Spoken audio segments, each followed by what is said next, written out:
There's something weird about today's episode, but I can't quite put my finger on it. So we'll just continue with the video.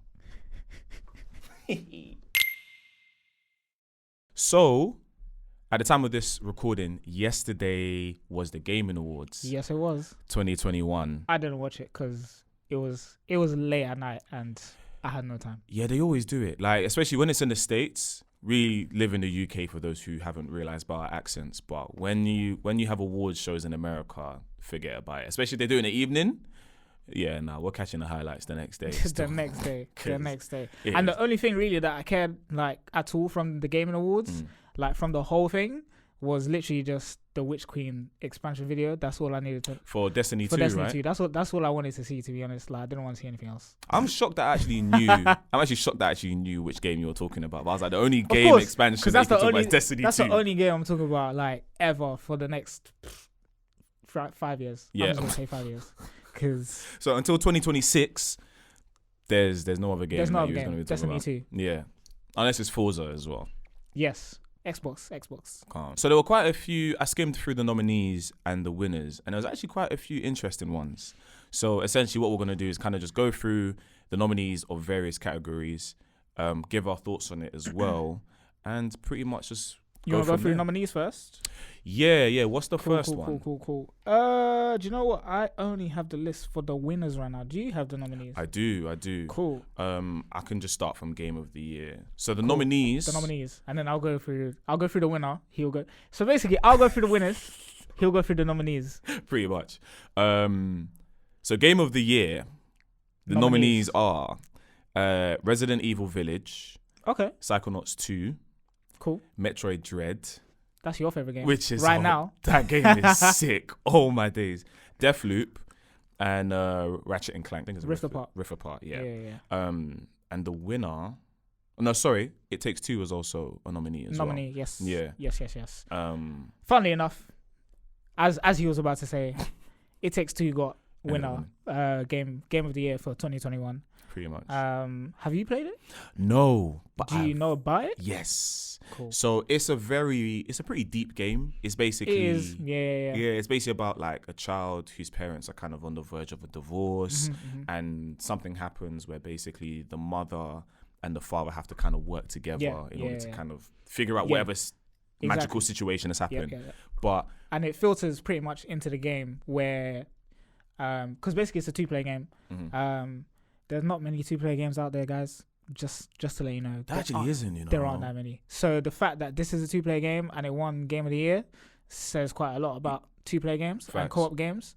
And yeah, like the fact that you have to play it together really ties into the story of, the parents having to work together to sort out their differences or whatever they need to do. It's a really deep story. But it's also a really fun game at the same time. Yeah. But then, like you said, like it really kind of pushes that narrative of, okay, cool, like how can we actually get more 2-player games into the system that is online play and IP, no couch, and bro, no couch multiplayer, all that kind of stuff. No. And it was to me, it was very reminiscent of Little Big Planet as well. Yeah. In like the art style and obviously the play style as well. Yeah. So yeah, big ups to EA and It Takes Two, yeah. Because at least it wasn't any other EA title. Do you know what? So that's what I'm happy about. as much as you get onto EA for what they do, they did a good job. They did a good job with this. They did a good job with this. So hopefully EA. Hopefully, you've learned some lessons. Yeah, you've learned some lessons. Yeah, because like I do want to talk about Metroid Dread. Okay, that game is one of the best. I'm gonna call it 2.5D. That's what I'm gonna call it. It's 2D platformer, but at the same time, the way it's kind of designed is not really 2D. Yeah. It's one of the best platformer games I've played within the last 5 years. Okay. That game. He said 5. And he said 5, guys. Listen, it's one of the first Metroid games I played. I know about the whole like Metroid Prime series. I know about the Metroid saga essentially. Yeah. But Metroid Dread is the first Metroid game I've actually fully played, like that I own essentially. I have sunk hours. He sunk Destiny hours. I've sunk Destiny hours into that game. That game is so sick. Like, I'm playing it handheld on the Switch, playing it on the TV. Like, it just makes sense. It literally makes sense. Like, so Nintendo, yo, keep doing your thing, man, because that game is... Keep doing your thing. Keep doing your thing. Because that game is chef's kiss. But yeah, I've seen him play it, and I can't lie, it made me want to dib and dabble into potentially getting a Switch, which I still haven't got. But OLED soon come. OLED soon come, I'm telling you, man. But the nominees are very strong, though. Deathloop's a very good game. Yeah. Very good game, I think. Yeah. Psychonauts 2 making a return after... How many years? God knows how many years. So the fact that it managed to kind of sneak in a nomination is actually like very good still. Ratchet and Clank, despite having came out, less than 6 months ago, done its good job, innit? Props to them. Yeah. Insomniac Games, can't go wrong. Mm-hmm. Insomniac are like the kings at the moment. So big up them, man. Like, they're really, really like heavyweight developers. They've done their thing. Content creator of the year, just big up everyone that got nominated and won. 100%. Because being nominated to do content creation is content creation is not easy. It's not an easy feat, man. Listen, it's not an easy feat. I do want to see more, some ethnic minorities in there. Get me? Just saying. So that's some feedback. Yeah, you know what I mean. Little bit of that. Best narrative. So basically, best narrative game. Nominees were Marvel's Guardians of the Galaxy, It Takes Two, again. Yep. Psychonauts 2 again. Life is Strange, True Colors, and Deathloop. And the winner for that one was... The winner for best narrative game, it was Guardians of the Galaxy. I've heard a lot of good things about that game. So have I. I've heard a Blaze, lot. shout out you, because you're the one that told me how amazing of a game that was. And shouts out to you, my guy. I haven't played it, but I know it was a good game through everything that you said. Yeah. And from watching bits of gameplay here and there. Yeah. So I've heard a lot of good things about it. And I guess big up them, because big up Square Enix as well, but also big up the people who worked on this game, because I can imagine out of all of the Marvel sort of games that you could pull from that universe, Guardians of the Galaxy is a bit of a niche one, but also at the same time, a lot of people look at it and be like, Guardians of the Galaxy, why am I going to play a Guardians of the Galaxy game? Like, where's Spider-Man? Where's Wolverine? Where's X-Men? So the fact that they managed to not only pull off a game, but a good game, and also win best narrative, well done. I really like that. But yep. No surprise that It Takes Two and Psychonauts is there. To be honest, all the nominations, like Life is Strange, is such... That game will pull your heartstrings, man. That game will make you... And even all the other games from Telltale, is it? Mm-hmm. Yeah. So all the other Telltale games, like, just straight up narrative busters. Like, all the Game of Thrones ones, the Batman ones, like... They do their job. They do their job. They do their job. Anticipated game.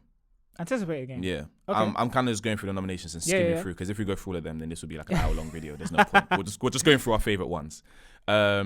Anticipated game. The nominations were Zelda Breath of the Wild 2, Elden Ring, Starfield, Horizon Forbidden West, which isn't out yet. Oh wait, yeah, anticipated. Duh. And God of War Ragnarok. Which you still haven't seen any gameplay. We have Santa Monica. We have. Talking to you. They did a gameplay trailer, bro. That's basically gameplay. So I need more. Need more, man. Inject it. And the winner for that one was Elden Ring. Yeah. I'll be very honest. I haven't really seen or heard much about Elden Ring. I know there's a lot on it, but I haven't really sort of dived into. Yeah, deep dived into it. Me neither, to be honest. But I've heard good things. Yeah. I've heard good things. I've heard like the TL on Twitter is like, Elden Ring. Exactly. Like everyone's just like, yeah, I want Elden Ring. And it kind of makes sense as to why they're anticipated game, because out of all the nominees, you hear the most about Elden Ring. Exactly. Like there's hype over Ragnarok and all these other games like Forbidden West, as and when it's about to show up in a certain place. Yeah. But outside of it being almost announced of a new video or something like Forbidden West, Elden Ring is like spoken of. It's spoken of constantly. Yeah. I want to play God of War Ragnarok. I know you do. I am waiting patiently for that game. I did say the next time I do get I think my reason for getting a PS5 was for God of War Ragnarok. He wants to play that God of War 120 frames. Day one. 4K. 60 frames per second, bro. Plugged into that HDMI 2.1. That story is... And the thing is that the possibilities for where that game is going to go is endless. We've already done Greece. We're now in Norse mythology. I want to see Egyptian. Like, that will be my next anticipated one. Maybe African, but I ain't trying to see Kratos like beat up some of my gods in it. So I'm gonna leave that one out. This guy, bro. Let's see. Which other one shall we do? Let's do sports racing because that's my favorite. Nominations for sports/racing game: Forza Horizon 5, FIFA 22, F1 2021. Okay. Riders Republic. Okay. And Hot Wheels Unleashed. Rah. Hot Wheels Unleashed is actually very good. I didn't expect that. It is a very good game. It's a very good game, but I didn't expect that one. Yeah. I didn't expect that one. And the winner was FH5, man. You already know. That game. You already know. And it also got best audio design. And best accessibility as well, I think. Swear. It got for innovation in accessibility. Forza Horizon 5 won that game. Sick. Yeah, Big ups to Playground Games. Mm-hmm. Big up Xbox and Microsoft Studios. You did a good job there. Yeah. And Turn 10, obviously, because they're the bigger people. Yeah. And their game only came out last month? A couple weeks ago even? Yeah, November 9th is when it came out. It's already won a nomination. I'm not surprised. It didn't only win a nomination, my guy. It won. Also, Riders Republic as well. That's a very good one. That's a very good game. Big up Ubisoft. Yeah. I love playing it. Yeah. That game is amazing. It's amazing. Top notch game. Because I love Steep, so playing different disciplines within Riders Republic.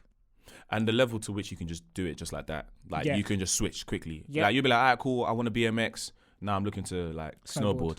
Now I just want to fly across the map. Do you know what I mean? All that kind of stuff. It's just easy. Yeah. So big up Forza Horizon 5. Mm-hmm. Hands down the best racing game thus far. We'll see what EA has to counter with when Need for Speed comes out. But so far, it definitely deserved best sports racing game ahead of FIFA 22 because that game, no. No. Best action adventure. So the nominations for best action adventure are Metroid Dread. Okay. Resident Evil Village. Again. Psychonauts 2. Again. Ratchet and Clank Rift Apart. Again. And Marvel's Guardians of the Galaxy. And the winner was Metroid Dread. You're excited. I'm happy, bro. I'm happy. That game, I've already said what I needed to say about that game. So we shall not repeat it. That game is chef's kiss. I've seen it. It deserves it. Yeah, I genuinely think you should get a Switch just to play Metroid Dread. Oh, no, don't worry, I will. The hours you will sink into that game, it's like a massive maze. And it's like... Yeah. No, I've seen you play it. You seen it? I've seen you play it, bro, you seen it, man. I don't need to say no more. I've seen him cry over it too. Listen. Nah, it's nuts, man. Let's see. Actually, let's do best fighting game. Let's do best fighting game. Last one. Cool. Did they have a game of the year one though? Yeah, they did. Okay, cool. We'll do that one. Wait, what? Best game of the year fighting game? No, just game of the year in general. Oh yeah, we done that already. Did we? Yeah, we did. What's going on? Yeah. It takes two. Yeah, oh, that's cute. All right, cool. Fighting games. Listen. Let's go. Cool. The nominees for best fighting game. And the only reason why I mentioned fighting games because I saw bare memes on the timeline. So. Oh, is it? Yeah. Nominations were Guilty Gear Strive, Demon Slayer, Kimetsu no Yaiba, the Hinokami Chronicles, Virtual Fighter 5, Nickelodeon All Star. Oh my God. Brawl, Not that game. and Melty Blood Type Lumina. Cool. That's the big. winner is, drum roll please, Guilty Gear Strive. That game is cold. Guilty Gear. That game is cold. What? Is very Have you good. played it? I have not, but I've seen gameplay. Brother? Nah. I've seen it. I'm actually upset it's not on Switch personally. I've seen quite a few of my fellow streamers play that game. It's a bad man game. It's a bad man game. And also, what I will say... And it came up with some really, really, like, tough competitors. Because, what's it called? What were the other nominees again? Nickelodeon All-Star Brawl. Super Smash Bros, basically. Yeah, which is it's actually not that bad. It's not that bad, but, you know. Yeah. Virtual Fighter is really good. Yeah. Demon Slayer, Kimetsu. That's the one I was talking about. So, obviously, it's Naruto. CyberConnect 2. It's a Naruto... Skeleton. Ninja Storm skeleton, Mm-hmm. essentially. I still need to get that game myself because I kind of want to see what the differences are in terms of gameplay. Yeah. Because obviously, Naruto had the whole chakra dash dilemma where you just circle X the whole time. Yeah. I mean, not circle X, triangle X the whole time, and then just beat the shit out of your foes. Basically. Combo cancel that thing. Listen, so I'm trying to figure out if Demon Slayer has the same issues. Okay. So I kind of want to get it to play that. Yeah. But that's a tough game to compete with. So the fact that Guilty Gear got that, yeah, well done. And well done. And it doesn't actually surprise me as well because Guilty Gear obviously been going on since PS1 days. I believe. Of course. Yeah. But just the way they improved on everything that the previous game originally had is it's amazing. But also, I'm very happy that CyberConnect 2 took up the idea to do Demon Slayer. Of course, I feel like they should do any anime fighting game. They should just do it. I think them and Arc System games. Yeah. A Kill la Kill game made by Arc Systems needs to be done. I'm saying it right now. What? Bro, Arc Systems, they done Dragon Ball Fighters. But man, the way they do their games are so... I think Arc Systems also done Guilty Gear as well, if I'm not mistaken. I'm not too sure. Someone will correct me, or I will just correct myself after. But yeah, Arc System games, CyberConnect 2 are two well-established developers that really need to in get the anime scenes. Yeah, because Yep. I ain't a fan of that Boku no Hero one, I'm not gonna lie to you. And I think that wraps it up for the Game Awards. yeah, there's loads. There's like multiplayer game, action game. But we kind of just wanted to sort of focus on the ones that we thought were really dope and just the main ones as well, so that those who haven't really delved into the Gaming Awards before, you kind of get a gist as to what you're already sort of getting yourself into. But I'm pretty pleased with this year's Gaming Awards personally. Don't know why not Cyberconnect. I don't know why Cyberpunk got a nomination, but I'm gonna leave that one to you guys. I mean, it got a nomination, it didn't win, so yeah, just the nomination alone. It should not have been nominated personally. I mean, fair play. But fair play. To each their own. But also, loads and loads of announcements made as well, which we'll quickly touch on before we wrap up this video. Which announcement? I know. So Star Wars Eclipse was announced. Okay. The same. I forgot the studio's name. We'll put it here for your viewing pleasure. But the same people who made Beyond Two Souls, Heavy Rain, they're making Star Wars Eclipse. Oh. So that is going to be an interesting one to see. What else? Alan Wake 2 got announced. Okay. So Alan Wake, they literally just remastered it recently. Yeah, I so remember the that, fact there's a second one now. Very excited. Routed. Obviously Destiny 2, Witch Queen. DMG, I know you're watching this. Plug your boy. But yeah, so yeah, loads of announcements. There was like so many games announced, but those were the ones on the top of my head that I'm kind of intrigued to play. So. That's dope. There's also a Halo TV show coming. Oh yeah. Interesting. Trailer looks nice. I'll give it that. And that's what we'll leave it at. We'll leave it at that. But yeah, let us know what you guys think. Let us know your thoughts on the Gaming Awards. What games did you think should have won certain nominations or certain categories? And as always, engage with us, like, subscribe, the whole shebang. If you like it, you already know what to do.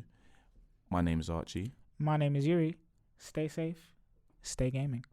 That's it. Keep it simple on this one. Beep, beep, beep, beep.